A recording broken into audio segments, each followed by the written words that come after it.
Hello everyone. So guys, आज के इस वीडियो में हम बात करने वाले हैं यूपीएससी सीएसई एग्जामिनेशन में हिंदी मीडियम और इंग्लिश मीडियम में से किस मीडियम को आपको चूज करना चाहिए, किस मीडियम को चुने और कौन सा मीडियम क्या है बेटर रहेगा।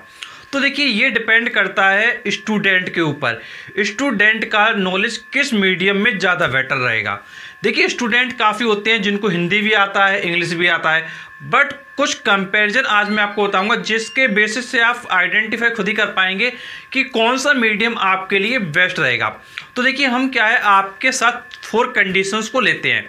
देखिए, बच्चे क्या है अलग अलग टाइप के होते हैं, तो वो चीज़ हम समझते हैं। जैसे काफ़ी बच्चे ऐसे हैं जिनका जो इंग्लिश है वो हिंदी से बहुत अच्छा है, मतलब उनको हिंदी समझ में कम आती है लेकिन इंग्लिश बहुत अच्छे समझ में आती है। अगर आपका इंग्लिश हिंदी से बहुत ज़्यादा अच्छा है, अगर बहुत ज़्यादा अच्छा है, तो फिर उस केस में आप क्या कर सकते हैं, उस केस में आप क्या है इंग्लिश मीडियम को ही प्रेफरेंस दें, इंग्लिश मीडियम ही चुनें आप।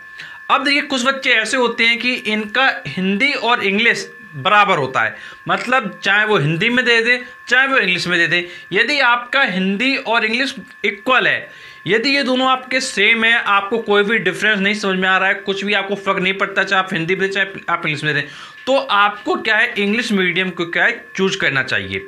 देखिए, इंग्लिश मीडियम में आपने कई बार सुना होगा कि भाई इंग्लिश मीडियम में सिलेक्शन के जो चांसेस है वो ज़्यादा होते हैं। देखिए, ये एक अलग मैटर है, बट आपको ये समझना होगा कि इंग्लिश मीडियम में जो बुक्स है, स्टडी मटेरियल है, वो बहुत अच्छे से क्या है अवेलेबल है। तो इस पॉइंट ऑफ व्यू से आप क्या है इंग्लिश मीडियम को पहले प्रेफरेंस दें। अब देखिए, काफ़ी बच्चे ऐसे हैं कि भाई जिनका इंग्लिश और हिंदी ठीक तो है लेकिन इंग्लिश और हिंदी में थोड़ा बहुत अंतर है। जैसे मान लीजिए किसी का इंग्लिश क्या है 19 है और किसी का जो हिंदी है वो 20 है। यदि किसी का इंग्लिश 19 है और हिंदी 20 है, तो फिर उसको क्या है, तो भी उस केस में उसको इंग्लिश को क्या है चूज करना चाहिए। देखिए, यदि थोड़ा बहुत अंतर है, थोड़ा बहुत आपको थोड़ा सा बारीक अंतर समझ में आता है, तो फिर आप क्या उस केस में इंग्लिश को ही प्रेफरेंस दें। और देखिए, चौथे वो लोग होते हैं जिनका हिंदी अच्छा होता है लेकिन इंग्लिश बेकार होता है। अगर वो इंग्लिश में लिखने के लिए बैठेंगे पेपर को मेंस का, तो उनकी क्या काफ़ी ज़्यादा मिस्टेक्स हो जाएंगी। तो उस सिचुएशन में फिर आपके लिए क्या हिंदी बेटर है। अब देखिए, सिचुएशन मैंने आपको बता दिया कि भाई कौन कौन सिचुएशन है, किसके अकॉर्डिंग क्या चीज़ सही रहेगी। तो मेन बात यही है कि भाई आपको जो प्रेफरेंस देना है वो इंग्लिश को देना है, आफ्टर डैट आपको हिंदी पर आना है।